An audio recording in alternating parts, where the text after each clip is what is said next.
चलिए आप लोग अपनी किताब निकालिए और उसमें जो मेरा ये मैंने यहाँ तक जो पढ़ाया था 25 तारीख को, उसके बाद हम लोग आगे बढ़ते हैं। परिस्थितिवश इधर हरिहर काका ने ठाकुरबाड़ी में जाना बंद कर दिया है। पहले वह अक्सर ही ठाकुरबाड़ी में जाते थे। मन बहलाने के लिए कभी कभी मैं भी ठाकुरबाड़ी में जाता हूँ, लेकिन वहां के साधु संत मुझे फूटी आंखों नहीं सुहाते। काम धाम करने में उनकी कोई रुचि नहीं। ठाकुर जी को भोग लगाने के नाम पर दोनों जून हलवा पूड़ी खाते हैं। ये दोनों जून से क्या अर्थ है? जून का मतलब क्या? महीना। यहाँ जो शब्द आया है दोनों जून, इसका क्या अर्थ होता है बताओ? मैम सुबह शाम। सुबह शाम। यहाँ जून से तात्पर्य महीने का नाम नहीं है, समय। आ रही बात समझ में? समय से यहाँ तात्पर्य है कि दोनों समय वे लोग हलवा पूड़ी खाते थे। अब लेखक क्या कह रहे हैं कि परिस्थिति बस इधर हरिहर काका ने ठाकुरबाड़ी में जाना बंद कर दिया है। कुछ उनकी घर की परिस्थितियां ऐसी उत्पन्न हुई कि उन्होंने ठाकुरबाड़ी में जाना बंद कर दिया। पहले वह अक्सर ही ठाकुरबाड़ी में जाते थे। मन बहलाने के लिए कभी कभी मैं भी ठाकुरबाड़ी में जाता हूँ। लेखक अपने बारे में भी बोल रहे हैं कि हरिहर काका तो जाते ही थे अक्सर, और मैं भी कभी कभी मन बहलाने के लिए वहां चला जाता था। लेकिन वहां के साधु संत मुझे फूटी आंखों नहीं सुहाना मतलब वहां के जो भी साधु संत थे जो पूजा पाठ करते थे ठाकुरबाड़ी में, वो लेखक को अच्छे नहीं लगते थे, क्योंकि उनका व्यक्तित्व लेखक पर कभी उनका व्यक्तित्व जो है लेखक को कभी प्रभावित नहीं कर पाया। काम धाम करने में उनकी कोई रुचि नहीं। यानी जितने भी ठाकुरबाड़ी में जो पंडित पुजारी थे, साधु संत, कोई काम नहीं करते थे। बस ठाकुर जी को भोग लगाने के नाम पर दोनों जुर्म, यानी पूजा पाठ करना है, ठाकुर जी को भोग लगाना है, तो ठाकुर जी को भोग लगाना तो एक बहाना था। सिर्फ अपना पेट भरना और आराम से पड़े रहना, यही उन वहां ठाकुरबाड़ी के साधु संतों का उद्देश्य था। यानी धर्म के नाम पर लोगों को ठगना, भोले भाले लोगों को बेवकूफ बनाना, और अगर उन्हें कोई बात आता है तो सिर्फ बात बनाना। यानी कैसे लोगों को अपने माया जाल भ्रम जाल में फंसाया जा सके। बात आई समझ में? अब यहाँ से शुरू होती है हरिहर काका की कहानी, इसके नेक्स्ट स्टेंजा से। सबकी किताबें खुली हुई हैं? हाँ, मैम। यस खुली हुई है। कहाँ? किसी की किताब तो मुझे नहीं दिख रही है, सिर्फ मैं दिख रही हूँ, बाकी कहीं तो किसी की किताब खुली हुई है या नहीं? जरा दिखाइए ओपन करके कि हाँ आप लोग किताब खोल कर बैठे हुए हैं। हाँ, प्रणव चौधरी का दिखा, निरुद्ध का, प्रांजल। बीच बीच में किताब पुस्तक को खोलिए आप लोग, हाँ, ताकि दिखता रहे कि हाँ आप लोग किताब सामने खोलकर बैठे हुए हैं। लेक्चर मेथड की पढ़ाई नहीं हो रही है ना, क्लास 10th में लेक्चर मेथड नहीं होती है पढ़ाई। बीच बीच में किताब आपको खोलते रहिए और दिखाते रहिए। ओके। हरिहर काका 4 भाई हैं। अब हरिहर काका की कहानी शुरू हो रही है। ये 4 भाई हैं, सबकी शादी हो चुकी है। हरिहर काका के अलावा सबके बाल बच्चे हैं। बड़े और छोटे भाई के लड़के काफी सयानी हो गए हैं। 2 की शादियां हो गई हैं। उनमें से एक पढ़ लिख कर शहर के किसी दफ्तर में क्लर्की करने लगा है। लेकिन हरिहर काका की अपनी देह से कोई औलाद नहीं। यानी हरिहर काका की भी शादी हो गई थी, लेकिन उनकी कोई संतान नहीं थी।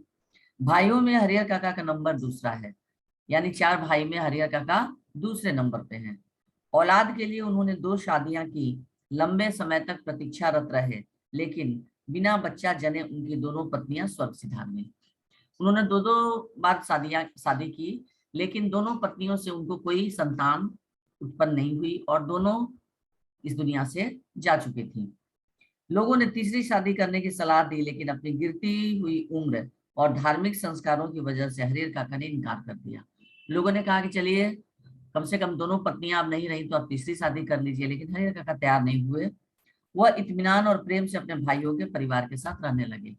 हरिहर काका ने सोचा कि चलो मेरे कम से कम 3 भाई हैं, उनके परिवार तो हैं, उनकी पत्नियां हैं, उनके बच्चे हैं, तो उनके सहारे मेरा जीवन कट जाएगा। यह सोचकर हरिहर काका ने तीसरी शादी उन्होंने नहीं की। बात समझ में आ रही है सबको? कहानी को पढ़कर ध्यान में रखिए, क्योंकि अब आने वाले समय में आज एक सेमिनार है, सेमिनार नहीं कहिए, वेबिनार कहिए। टर्म 2 के लिए किस टाइप के क्वेश्चंस बन रहे हैं सीबीएसई में, उसी से संबंधित कल कोर्स ए का था, आज कोर्स बी का है। 5 से 6 वेबिनार है, ठीक है। उसमें ये बताया जाएगा। तो कल का भी मैंने थोड़ा देखा था कि ए और बी में कोई खास अंतर नहीं है, सिर्फ चैप्टर्स का अंतर है। तो उसमें मैंने देखा कि अब आपके जो भी संचयन से या आपके जो पाठ्य पुस्तक से जो भी प्रश्न जो आ रहे हैं, बन रहे हैं, वो मूल्य परक प्रश्न, यानी आपको सोचकर तुरंत सोचना है, उस पर तुरंत लिखना है। बात आ रही समझ में? तो be ready for it, this type of questions. अब रटी रटाई परंपरा पर आपको, ऐसे भी साहित्य में बार बार कहती हूँ कि साहित्य जो है रटने की चीज नहीं है। भाव को समझ लीजिए, चैप्टर्स को अच्छे से समझ लीजिए, कहाँ किसने कौन सी बात कही, कौन सी घटना किसके साथ घटित हुई, ठीक है। सबका चरित्र चित्रण, ये सारी चीजें अगर आपको याद रहेंगी तो कहीं से कोई प्रश्न पूछा जा सकता है, आप उसको इंस्टेंट यानी त्वरित तुरंत लिख सकते हैं। ओके, बात आ रही समझ में? हाँ। Yes ma'am. तो ये हरिहर काका की बात हुई कि हरिहर काका की दोनों पत्नियां स्वर्ग सिधार चुकी थी, उनकी मृत्यु हो चुकी थी और उनकी अपनी कोई संतान नहीं थी। हरिहर काका के परिवार के पास कुल 60 बीघे खेत हैं, यानी 4 भाई, तो एक भाई को कितना मिलेगा बताइए? 15 बीघा मिलेगा ना? यस। कुल 60 बीघा है, तो एक भाई के हिस्से 15 बीघे खेत आते हैं। प्रत्येक भाई के हिस्से 15 बीघे पड़ेंगे। कृषि कार्य पर ये लोग निर्भर हैं, शायद इसीलिए अब तक संयुक्त परिवार के रूप में ही रहते आ रहे हैं। यानी चारों भाइयों का परिवार, चारों भाइयों में कहिए कि हरिहर काका को छोड़कर बाकी तीनों भाइयों की पत्नियां, तीनों भाइयों के बच्चे, तीनों भाइयों की जो बेटे बड़े हो गए थे, दो की उसमें शादी भी हो गई थी। तो इस तरह से सब लोग एक संयुक्त परिवार के रूप में रह रहे थे, क्योंकि खेत भी सबका एक ही था, बंटवारा नहीं हुआ था। चारों भाइयों का खेत का बंटवारा नहीं हुआ था। इसी कारण पूरा परिवार जो था वो कृषि कार्य पर निर्भर था, यानी कृषि से जो भी अनाज खेत से पैदावार जो होती थी उसको बेचा जाता था, और बेचकर जो पैसा आता था वो परिवार में खर्च होता था। हरिहर काका के तीनों भाइयों ने अपनी पत्नियों को यह सीख दी थी कि हरिहर काका की अच्छी तरह सेवा करें। हरिहर काका के जो बाकी 3 भाई थे, उन तीनों को तो पता था कि भाई हरिहर काका को अब ना पत्नी है ना बाल बच्चे हैं, तो इनकी देख रेख होनी चाहिए, इनकी अच्छी तरह से सेवा होनी चाहिए। अब मुझे आप लोगों में से कोई एक कोई भी बच्चा एक आंसर करे कि आखिर इस तरह की सीख उनके भाइयों ने अपनी पत्नियों को क्यों दी थी हरिहर काका के लिए? जल्दी बताओ, क्या कारण था इसके पीछे? क्या कारण था, क्या वजह थी कि हरिहर काका अपने सभी भाइयों की, जो तीनों भाइयों 3 भाई थे, वो तीनों भाइयों ने अपनी पत्नियों को और अपनी बहुओं को समझा कर रखा था कि हरिहर काका की सेवा होनी चाहिए। इसके पीछे क्या मंशा थी, क्या उद्देश्य था? बोलो। जमीन के लिए। हाँ, जमीन के लिए। यानी हरिहर काका के हिस्से में जो 15 बीघे खेत हैं, वो उस हरिहर काका, उसका पैदावार भी तो हरिहर काका अपना अलग से नहीं ना लेते थे, क्योंकि परिवार तो संयुक्त था, एक ही साथ 60 बीघे में खेती होती थी। तो हरिहर काका की जब अपनी कोई संतान नहीं है, उनकी पत्नी नहीं है, तो उनकी देख रेख अच्छे से करनी चाहिए, क्योंकि उनके हिस्से की भी पैदावार और पैसा तो इसी परिवार में जाता था ना। क्योंकि हरिहर काका ने कभी अलग से अपने पैसों के, अपने हिस्से की मांग नहीं की थी। इसीलिए तीनों भाइयों ने अपनी अपनी पत्नियों को समझा कर रखा था, क्योंकि वो तीनों तो खेत में चले जाते थे, क्योंकि खेत कृषि कार्य देखना रहता था। तो भाई उनके भाई को कौन खिला रहा है, नहीं खिला रहा है, वो बीमार है कि क्या है, ये इन सब चीजों की ताकीद पहले से उन लोगों ने, तीनों भाइयों ने अपनी पत्नियों को दे रखी थी। और उन बेचारों को क्या पता कि उनकी पत्नियां हरिहर काका के साथ दुर्व्यवहार कर रही हैं। ये बहुत दिनों के बाद पता चला, आगे हम लोग पढ़ेंगे। तो उन लोगों ने बताकर ये रखा था कि सीख दी थी कि अच्छी तरह से सेवा करें, समय पर उन्हें नाश्ता खाना दें, किसी बात की तकलीफ ना होने दें। कुछ दिनों तक तो वे हरिहर काका की खोज खबर लेती रही। कौन कौन खोज खबर लेती रही हरिहर काका की? हाँ बताइए, तुम लोग जुड़े हुए हो या सो गए हो? हाँ, Yes, ma'am. कोई जवाब दो। यस मैम, जुड़े। तो जुड़े हो तो फिर बहरे भी हो गए हो क्या? मैं जो प्रश्न नो पूछ रहा मैम। हूँ जवाब दो कि कुछ दिनों तक तो वे हरिहर काका की खोज खबर लेती रही। कौन, किसके बारे में बात हो रही है? हरियर मैम काका की भाइयों की बीवियां। हरिहर काका के जो भाई थे, तीन जो भाई, उन तीनों भाइयों की तीनों पत्नियां जो थी उनके बारे में कि वे लोग कुछ दिनों तक खोज खबर लेती रही। फिर उन्हें कौन पूछने वाला है? मैं बीच बीच में प्रश्न करूंगी, प्रश्न का उत्तर देने के लिए आप लोग तैयार रहेंगे। यहाँ गूंगे बहरे की पढ़ाई नहीं हो रही है। बात आ रही समझ में? Be aware. Yes ma'am. Yes ma'am. ठहर चौका लगाकर पंखा झलते हुए अपने मर्दों को अच्छे अच्छे व्यंजन खिलाती। ठहर चौका यानी खाना बनाकर, चौका रखकर, यानी पहले के जमाने में लोग पीढ़े पर बैठकर खाते थे, तो ठहर चौका लगाकर पंखा झलते हुए अपने मर्दों को अच्छे अच्छे व्यंजन खिलाती। अपने पतियों को, वो तीनों जो पत्नियां थी, अच्छे अच्छे व्यंजन खिलाती। और हरिहर काका के आगे तो बची खुची चीजें आती। कभी कभी तो हरिहर काका को रूखा सूखा खाकर ही संतोष करना पड़ता।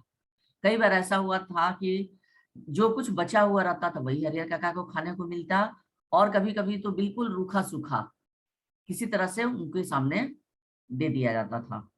अगर कभी हरिहर काका की तबीयत खराब हो जाती तो वह मुसीबत में पड़ जाते। सबसे बड़ी तकलीफ की बात तो तब होती जब हरिहर काका की तबीयत खराब हो जाती। इतने बड़े परिवार में रहते हुए भी कोई उन्हें पानी देने वाला तक नहीं। यानी भाइयों का पूरा परिवार था, भाइयों, तीन भाइयों की पत्नियां थी, उनकी भी फिर बहुएं थी, पोते पोतियां थे, लेकिन हरिहर काका को एक गिलास पानी भी देने वाला कोई नहीं होता। सभी अपने कामों में मशगूल, मशगूल यानी व्यस्त रहते। बच्चे या तो पढ़ लिख रहे होते या धमा चौकड़ी मचाते, मर्द खेतों पर गए रहते, औरतें हाल पूछने भी नहीं आती। यानी जो तीनों पत्नियां थी उनके भाइयों की, वे लोग भी कभी हाल भी पूछने नहीं आती कि काका आपको किस चीज की जरूरत है, या बीमार है तो आपको दवा दे दे, कुछ नहीं। दालान के कमरे में अकेले पड़े हरिहर काका को स्वयं उठकर अपनी जरूरतों की पूर्ति करनी पड़ती। यानी स्वयं उठकर पानी लेना पड़ता, दवा खाना पड़ता, यानी जो भी जरूरत का काम होता वो बीमारी की अवस्था में भी हरिहर काका को अकेले करना पड़ता। ऐसे वक्त अपनी पत्नियों को याद कर कर के हरिहर काका की आंखें भर आती। वैसे समय में हरिहर काका किसको याद करते हैं? अपनी दोनों मृत पत्नियों को, कि आज अगर वे दोनों में से कोई एक भी जीवित रहती तो शायद उनकी ये स्थिति नहीं होती। भाइयों के परिवार के प्रति मोहभंग की शुरुआत इन्हीं क्षणों में हुई थी। याद रखेंगे, ये पंक्ति बहुत इंपॉर्टेंट है और ये अक्सर पूछा जाता है, अंडरलाइन कर लें। भाइयों के परिवार के प्रति मोह भंग की शुरुआत इन्हीं क्षणों में हुई थी। मोह भंग यानी तीनों भाइयों और तीनों भाइयों का जो परिवार था, उनकी पत्नियां और उनके बेटे बहुए, इन सबके प्रति मोह भंग की शुरुआत, यानी हरिहर काका जिसे अपना सब कुछ मानते थे, उन्होंने तीसरी शादी यह सोचकर नहीं कि चलो मेरे भाग्य में पत्नी सुख और संतान सुख नहीं है, शायद इसीलिए दोनों पत्नियों की मृत्यु हो गई, मेरे भाइयों का परिवार मेरा परिवार है, यह सोचकर उन्होंने तीसरी शादी नहीं की। लेकिन सबसे दुर्गति उनकी तब होती थी जब वे बीमार होते थे। ऐसे स्थिति में, और तीनों भाई भी निश्चिंत रहते थे कि मेरी पत्नियां और मेरे बच्चे जो है उनकी देखभाल तो कर ही रहे हैं, लेकिन उन्होंने स्वयं अपनी आंखों से कभी ये स्थिति नहीं देखी कि हरिहर काका की ऐसी भी दुर्गति हो रही थी परिवार में। और इसी समय से उनकी मोह भंग की शुरुआत हो गई। यानी हरिहर काका के साथ जो दुर्व्यवहार तो होता ही था, लेकिन बीमारी की अवस्था में जब जब वो आते तब उनकी स्थिति और भी दयनीय हो जाती। और फिर एक दिन तो विस्फोट ही हो गया। और कहा जाता है बच्चों की, मनुष्य की जब सहन शक्ति, सिर से पानी ऊपर, सुने हो ना तुम लोग, सुने हो या नहीं? सिर से पानी ऊपर चले जाना यस मैम। मुहावरा है। Yes ma'am. यानी बात बहुत ज्यादा बढ़ गई तो क्योंकि किसी भी इंसान की एक सहन शक्ति होती है, लेकिन जब सहन शक्ति उसकी सीमा पार कर जाती है तो विस्फोट होना स्वाभाविक है, परिवार में विद्रोह होना स्वाभाविक है। और यही हुआ। उस दिन हरिहर काका की सहन शक्ति जवाब दे गई। अब वो कौन सी घटना घटित हुई इसको याद रखिएगा। अब देखिए, अब इस घटना का वर्णन यहाँ पे होगा। उस दिन शहर में क्लर्की करने वाले भतीजे का एक दोस्त गांव आया था, क्योंकि उनका एक भतीजा जो है क्लर्क बन गया था, जो शहर में नौकरी करता था। उसका एक दोस्त उनके भतीजे के साथ गांव आया था। उसी के आगमन के उपलक्ष्य में 2-3 तरह की सब्जी, बजके, चटनी, रायता आदि बने थे। बीमारी से उठे हरिहर काका का मन स्वादिष्ट भोजन के लिए बेचैन था। मन ही मन उन्होंने अपने भतीजे के दोस्त की सराहना की, जिसके बहाने उन्हें अच्छी चीजें खाने को मिलने वाली थी। हरिहर काका को पता चल चुका था कि उनके भतीजे का दोस्त गांव में आया है, यानी उनके घर आया है, और उसके लिए तरह तरह के व्यंजन बनाए जा रहे हैं। तो हरिहर काका उस समय बीमारी से अभी तुरंत उठे थे। उनकी इच्छा हो रही थी कि उन्हें अच्छा अच्छा कुछ खाने को मिले, और यह सोचकर बड़े खुश हो रहे थे कि आज कम से कम भला हो मेरे भतीजे के दोस्त का, कि आज उसी के बहाने हमें खाने को मिलेगा। लेकिन बातें बिल्कुल विपरीत हुई, लेकिन परिस्थितियां बिल्कुल उलट हो गई, हरिहर काका की सोच के बिल्कुल विपरीत। सबों ने खाना खा लिया, उनको कोई पूछने तक नहीं आया। उनके तीनों भाई खाना खाकर खलिहान में चले गए। दवनी हो रही थी। वे इस बात के प्रति निश्चिंत थे कि हरिहर काका को तो पहले ही खिला दिया गया होगा। सोचिए उनके भाई क्या सोचते थे, उनकी सोच कितनी ऊंची थी। उनका मानना था कि हम लोग तो छोटे भाई हैं, या हम लोग तो खेत पर काम करते हैं, हरिहर काका तो दलान पर ही पड़े रहते हैं, क्योंकि वो खेत में काम नहीं करते थे। क्योंकि तीनों भाइयों ने कह रखा था कि काका आपको काम करने की क्या जरूरत है, आप आराम कीजिए, हम तीनों भाई हैं ना, हम लोग देख लेंगे। तो इस तरह से वो लोग सोचते थे कि मेरे हरिहर काका को, मेरे भैया को सबसे पहले घर में खाना खिला दिया गया होगा। यह सोचकर तीनों भाई आते थे, खाना खाते थे और वापस खलिहान में चले जाते थे। लेकिन यहाँ स्थिति तो बहुत ही बुरी थी। अंत में हरिहर काका ने स्वयं दालान के कमरे से निकल हवेली में प्रवेश किया। दालान पता है किसे कहते हैं? कोई बताओ मुझे, दालान क्या होता है? मैम हॉल को। हॉल को दालान कहते हैं। गांव में दालान क्या होता है? कभी गए हो, देखे हो दालान क्या होता है गांव में?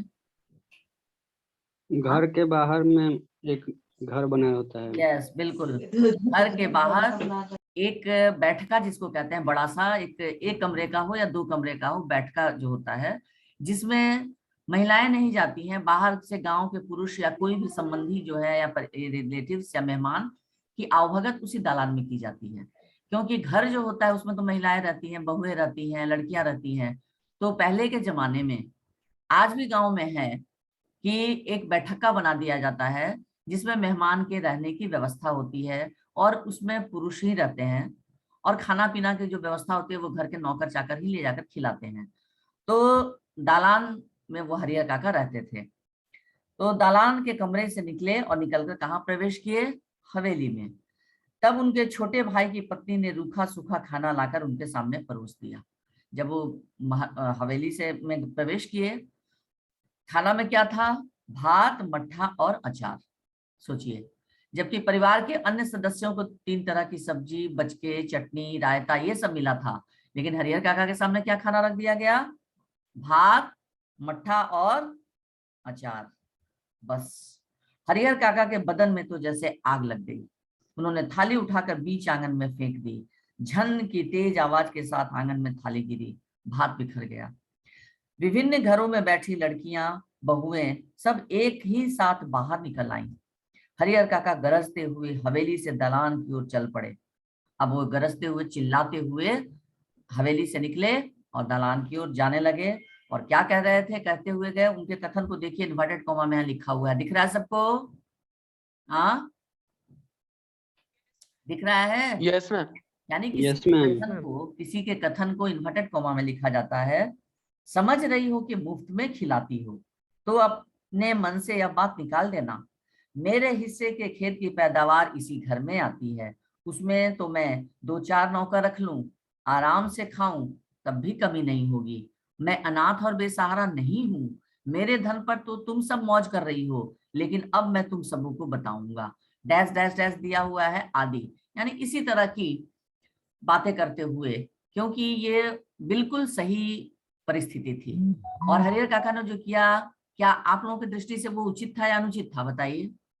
अगर मान लीजिए प्रश्न पूछा जाता है कि हरिहर काका जब खाने के लिए गए और उनके सामने इस तरह का भोजन परोसा गया, तो उन्होंने थाली उठाकर फेंक दी और चिल्लाते हुए वापस, गरजते हुए, तो क्या उनका ये व्यवहार उचित था या अनुचित था? मैम उचित उचित। था उचित मैम। था। उचित था। और उचित क्यों था? इसके पक्ष में अपने विचार कुछ लिख बताएं, उचित क्यों था? उन्होंने, हरिहर काका ने ऐसा व्यवहार किया, क्यों उचित था? उचित आप मान रहे हैं, लेकिन क्यों, कुछ बताइए। बिल्कुल मुंह बंद करके मत बैठो तुम लोग। मैम मैम क्योंकि तीनों भाई को खाने में 3 तरह की सब्जियां बच के चटनी रायता आदि मिले थे, लेकिन उनको भात मंठा और अचार दिया गया था जो कि उनको बिल्कुल अच्छा नहीं लगा। उनको अच्छा क्यों नहीं लगा? तो कारण तो बताओगे ना। मैम क्योंकि उनके खेत खेत में जो भी पैदावार होता था मैम उसी घर में आता था, तभी भी वो लोग उनको खाने में रूखी सूखी रोटियां दे देती थी। हाँ, यानी उनका कोई ध्यान नहीं रखा जाता था उन लोग, जबकि उनकी पतियों का निर्देश था, हरिहर काका के बाकी तीनों भाइयों का निर्देश था कि हरिहर काका को किसी तरह का कष्ट नहीं होना चाहिए, क्योंकि हरिहर काका के हिस्से का जो 15 बीघा खेत था उसकी पैदावार भी उसी घर में आती थी, और उसी पैदावार से जो पैसा मिलता था वो पैसा भी उनके घर में उनकी पत्नियां, तीनों भाइयों की पत्नियां और उनके बाल बच्चों पर ही खर्च होता था, क्योंकि हरिहर काका का ना तो पत्नी थी न बच्चे थे। और हरिहर काका ने कभी अपने पैसे के बारे में भी बात नहीं की कि हाँ मेरे हिस्से का पैसा कहाँ गया, क्योंकि उनको अपने भाइयों पर पूर्ण विश्वास था। लेकिन हरिहर काका के भाइयों की जो पत्नियां थी और उनके जो बहुएं थी, उनकी उचित देखभाल नहीं करती थी, भरपेट भोजन नहीं देती थी, खाने में भेदभाव किया जाता था, अपने पत्नियों को अपने पतियों और अपने बच्चों को अच्छा भोजन खिलाती थी और हरिहर काका को रूखा सूखा दे देती थी। और हरिहर काका का के भतीजे का जो दोस्त आया था शहर से, उस दिन हरिहर काका तबीयत उनकी खराब थी बहुत दिनों से, और उस दिन वो उठे थे बिस्तर से और उनको तरह तरह का स्वादिष्ट भोजन खाने का मन कर रहा था, क्योंकि तबीयत खराब होने के बाद कारण वो बहुत कमजोर हो गए थे। लेकिन ये उनकी पत्नियों ने, भाइयों की पत्नियों ने उनके साथ इतना गलत व्यवहार किया कि खाने में उन्हें भात मट्ठा और अचार दिया, यानी जो खाना बना था उसमें से कुछ भी नहीं दिया गया। तो ऐसी परिस्थिति में ऐसा भेदभाव होते देखकर हरिहर काका की जगह पर कोई भी इंसान रहता तो ये इसे बर्दाश्त नहीं करता। और हरिहर काका जिस तरह से अपनी अपने आक्रोश को व्यक्त किया था, प्रतिरोध किया था उन्होंने अपने भाई की पत्नियों के सामने कि मेरे हिस्से का तो अनाज तुम लोग खाती हो, तो मेरा जो हिस्सा है उस हिस्से में तो मैं 2-4 नौकर रख लूं जो मेरी देखभाल कर सके, मुझे अच्छा भोजन बना के खिला सके, तो तुम क्या समझती हो कि मैं तुम लोगों पर आश्रित हूं? नहीं, अब मैं तुम सबको बताऊंगा। बात आई समझ में? हाँ, यस मैम। क्योंकि प्रश्न इंस्टेंट अब आएगा, पहले से आपको कोई प्रश्न नहीं रहेगा, मूल्य परक प्रश्न कुछ भी आ सकता है। ओके, अब हरिहर काका जिस वक्त यह सब बोल रहे थे उस वक्त ठाकुरबाड़ी के पुजारी जी उनके दालान पर ही विराजमान थे। अब हरिहर काका दालान पर आकर बैठकर ये सारी बातें बोल रहे थे, तो ठाकुरबाड़ी का एक पुजारी था जो उनके दालान पर उस समय विराजमान था। वार्षिक हुमाद, हुमाद यानी हवन में प्रयुक्त होने वाली सामग्री, उसे हुमाद कहते हैं, उसके लिए वह घी और शकील लेने आए थे। लौटकर उन्होंने महंत जी को विस्तार के साथ सारी बात बताई। अब जब वो लौट कर गए पुजारी, तो जाकर ठाकुरबाड़ी का जो महंत था उसको सारी बात बताई। उनके कान खड़े हो गए। कान खड़े होना, इस पाठ में बहुत सारे मुहावरे हैं। आ रही बात समझ में? आप लोग इसको ध्यान रखेंगे क्योंकि मुहावरे का प्रयोग करने के लिए परीक्षा में प्रश्न अक्सर पूछा जाता है पाठ से ही। कान खड़े हो जाना मतलब सचेत हो जाना, है ना। वह दिन उन्हें बहुत शुभ महसूस हुआ। उस दिन को उन्होंने ऐसे ही गुजर जाने देना उचित नहीं समझा। किसने? किसके बारे में बात हो रही है? महंत जी। ठाकुरबाड़ी के महंत। तत्क्षण, तत्क्षण मतलब उसी पल या उसी क्षण, टीका तिलक लगा, कंधे पर रामनामी लिखी चादर डाल ठाकुरबाड़ी से चल पड़े। संयोग अच्छा था, हरिहर के दालान तक नहीं जाना पड़ा, रास्ते में ही हरिहर मिल गए। गुस्से में घर से निकल वह खलिहान की ओर जा रहे थे। खलिहान में किसके पास जा रहे थे बताइए? भाई के अपने पास। अपने भाइयों के पास ये सारी बातें बताने जा रहे थे, क्योंकि आज तक उन्होंने अपने साथ होते हुए दुर्व्यवहार के बारे में कभी अपने भाइयों से शिकायत नहीं की, क्योंकि वो आज तक सहते आ रहे थे। लेकिन उस दिन उनके साथ चरम सीमा यानी सिर से पानी ऊपर हो गया, उनकी सहन शक्ति जवाब दे गई, इसलिए वो सारी बातें बताने कहाँ जा रहे थे? अपने भाइयों के पास, खलिहान में। लेकिन महंत जी ने उन्हें खलिहान की ओर नहीं जाने दिया, अपने साथ ठाकुरबाड़ी पर लेते आए। फिर एकांत कमरे में उन्हें बैठा खूब प्रेम से समझाने लगे। कहा जाता है कि दो लोगों के झगड़ा में, आपसी झगड़े में कोई तीसरा फायदा उठाता है, तो यही तीसरा यहाँ पर आ गया ठाकुरबाड़ी का महंत। अब वो आपस में ही चारों भाइयों का जो प्रेम का संबंध था उसमें फूट डालने का काम वो शुरू किया, क्योंकि सबके दिमाग में ये बात थी कि हरिहर काका के हिस्से की जमीन हरिहर काका जिसे चाहे दे सकते हैं। अब यहीं से विद्रोह की भावना, विद्रोह का बीजारोपण करने के लिए वो ठाकुरबाड़ी का महंत क्या समझाता है उनको, हरिहर यहाँ कोई किसी का नहीं है, सब माया का बंधन है। तू तो धार्मिक प्रवृत्ति का आदमी है, मैं समझ नहीं पा रहा हूँ कि तुम इस बंधन में कैसे फंस गए। इस बंधन में यानी न तुम्हारी पत्नियां हैं न तुम्हारे बच्चे हैं, तो तुम भाइयों के परिवार के मोह माया में तुम कैसे फंस गए। ईश्वर में भक्ति लगाओ, उसके सिवा कोई तुम्हारा अपना नहीं। पत्नी, बेटे, भाई, बंधु सब स्वार्थ के साथी हैं। जिस दिन उन्हें लगेगा कि तुमसे उनका स्वार्थ सधने वाला नहीं, उस दिन वे तुम्हें पूछेंगे तक नहीं। इसीलिए ज्ञानी, संत, महात्मा ईश्वर के सिवाय किसी और में प्रेम नहीं लगाते। अब देखिए वो किस तरह से धार्मिक बातें, चिकनी चुपड़ी बातें करके हरिहर काका के बुद्धि को कैसे भ्रमित कर रहा है। ठाकुरबाड़ी का महंत कर रहा है कि जितने भी इस दुनिया में ज्ञानी है, संत हैं, वो महात्मा है, वो ईश्वर के सिवा किसी और में ध्यान नहीं लगाते, यानी परिवार के प्रति उनके अंदर मोह माया की भावना नहीं होती। तुम्हारे हिस्से में 15 बीघे खेत है, उसी के चलते तुम्हारे भाई के परिवार तुम्हें पकड़े हुए हैं। अब उनके दिमाग में बात वो लोग भर रहे हैं, महंत जी जो है ठाकुरबाड़ी के, कि तुम्हारे हिस्से में 15 बीघे खेत है और उसी खेत के कारण तुम्हारे भाई के परिवार जो है तुम्हें अपने घर में रखे हैं। तुम एक दिन कहकर तो देख लो कि अपना खेत उन्हें न देकर दूसरे को लिख दोगे, वह तुमसे बोलना बंद कर देंगे। अब वो क्या सिखा रहा है कि तुम सिर्फ एक दिन परीक्षा लेने के लिए, उनके विचार को जानने के लिए तुम जरा एक दिन खाली कह कर तो देखो कि तुम अपने हिस्से की खेत उन्हें न देकर किसी और को दोगे, तो देखो तुम्हारी क्या दुर्गति करते हैं, तुमसे लोग बात करना बंद कर देंगे। खून का रिश्ता जो है वो खत्म हो जाएगा। तुम्हारे भले के लिए मैं तुमसे बहुत दिनों से सोच रहा था, लेकिन संकोच बस नहीं कह रहा था। आज कह देता हूं, तुम अपने हिस्से का खेत ठाकुर जी के नाम पर लिख दो। अब बात समझ में आ रही है बच्चों कि वो कहाँ लिखवाना चाह रहे हैं 15 बीघे खेत, किसके नाम महंत जी? अपने नाम। अपने नाम नहीं, ठाकुर जी के नाम। जी।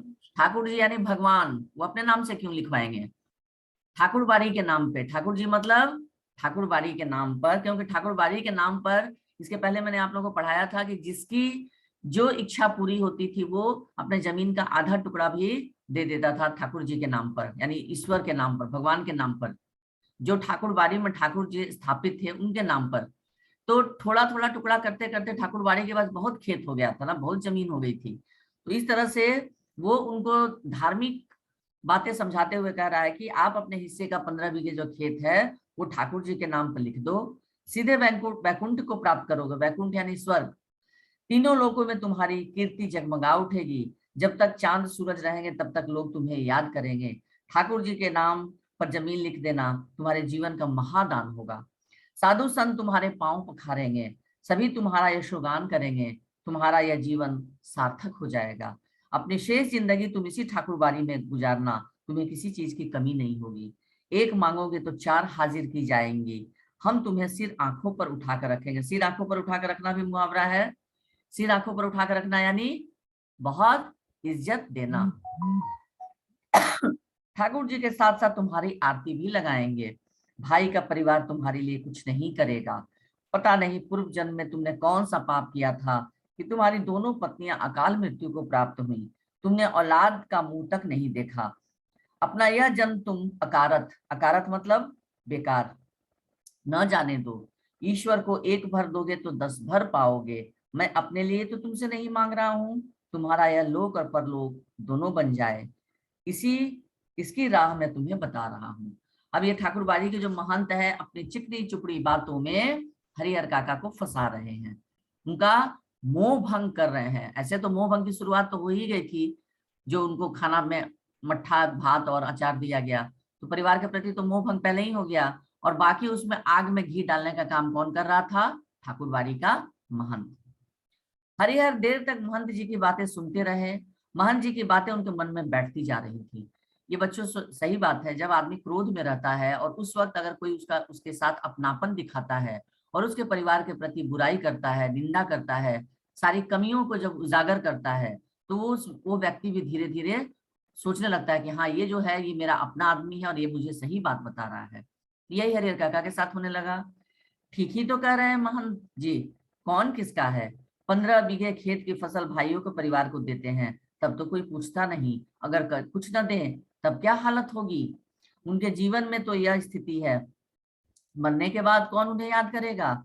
सीधे सीधे उनके खेत हड़प जाएंगे, ठाकुर जी के नाम लिख देंगे तो पुश्तों तक लोग उन्हें याद करेंगे।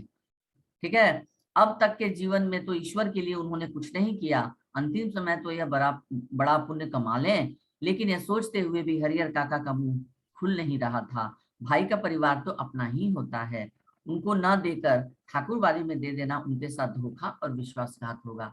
लेकिन कई ये महंत की समझाई हुई बातों पर उनकी अपनी सोच जो है वो हावी होने लगी। उनकी अपनी सोच ये थी कि जो कुछ भी हो ये मेरा खून का रिश्ता है, ये भाई मेरा अपना परिवार है, ये भाइयों की जो पत्नियां और बच्चे हैं वो भी मेरे अपने हैं, और ठाकुर जी को मैं क्यों दूं? पहले तो सोचे कि हाँ, बात बिल्कुल सही समझा रहे हैं महंत जी कि अगर मेरे 15 बीघे खेत के हिस्से का अनाज ये लोग खा रहे हैं तब तो मेरी देखभाल नहीं कर रहे हैं, मेरी परवाह नहीं कर रहे हैं। तो आज यदि मैं इनको नहीं दूं या मेरे पास कुछ भी नहीं होता तब तो ये लोग मेरी दुर्गति कर देते।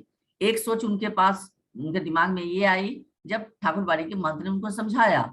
लेकिन दूसरे ही क्षण तुरंत उनके मन में अपने भाइयों के प्रति जो मोह का, प्रेम का जो भाव था वो फिर उमड़ गया और वो सोचने लगे कि नहीं नहीं नहीं, मैं ठाकुरबाड़ी को क्यों दे दूं? ये तो विश्वासघात हो जाएगा मेरे भाइयों के साथ, क्योंकि मेरे भाइयों का परिवार मेरा अपना है, उनको ना देकर ठाकुरबाड़ी में दे देना ये तो उनके साथ गलत होगा। अपनी बात समाप्त कर महंत जी प्रतिक्रिया जानने के लिए हरिहर की ओर देखने लगे और महंत जी पूरी बात समझा दिए क्या स्थिति है और पूरी तरह से भड़का दिए उनको, हरिहर काका को, और फिर उनके मुंह की ओर देखने लगे उनकी प्रतिक्रिया जानने के लिए कि वो क्या चाहते हैं। उन्होंने मुंह से तो कुछ नहीं कहा, लेकिन उनके चेहरे के परिवर्तित भाव महंत जी की अनुभवी आंखों से छिपे न रह सके। मुंह से तो हरिहर काका ने कुछ नहीं कहा कि हाँ जमीन ठाकुरबाड़ी को देंगे कि भाइयों को देंगे कि क्या करेंगे, लेकिन उनके चेहरे के भाव को महंत जी समझ गए और तब उन्होंने क्या कहा, अपनी सफलता पर महंत जी को बहुत खुशी हुई। चेहरे के भाव को देखकर लगा महंत जी को कि शायद मेरी बातों में आ गए हैं हरिहर काका और अब अपने हिस्से की खेत ठाकुरबाड़ी के नाम लिख देंगे। और यह सोचकर मन ही मन बहुत खुश होने लगे महंत जी। उन्होंने सही जगह वार किया है। इसके बाद उसी वक्त ठाकुरबाड़ी के 2 सेवकों को बुलाकर आदेश दिया कि एक साफ सुथरे कमरे में पलंग पर बिस्तरा लगाकर उनके आराम का इंतजाम